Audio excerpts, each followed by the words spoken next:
প্রতিদিন মাটি সতর্ক করে, প্রতিদিন সূর্যটা যখন রায়পুরে আসে তো সতর্ক করে, আনা ইয়াউমুন জাদীদ আলা আমালিকা শাহীদ, আমি নতুন দিন তোমার কর্মের উপরে আজকে আমি সাক্ষী।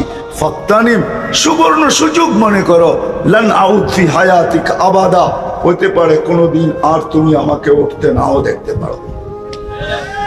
বাইজিদ বুস্তামি রহমতুল্লাহ লেখছে, কুকুরটা পর্যন্ত আমাদেরকে সতর্ক করে। অপরিচিত লোককে দেখলে কুকুর আওয়াজ দেয়, ঘেউ ঘেউ শুরু করে।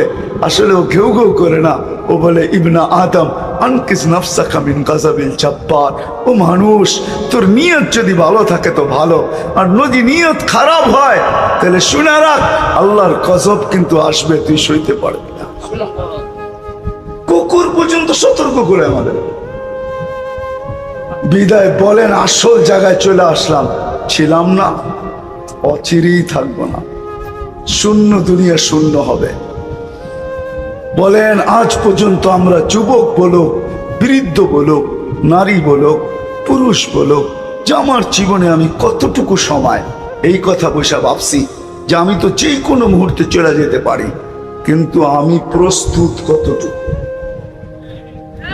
এটা হলো আমার আসল বুঝানোর জিনিস, যে আমি তো চলে যাব কিন্তু প্রস্তুত কতটুকু, আমার প্রস্তুতি কতটুকু।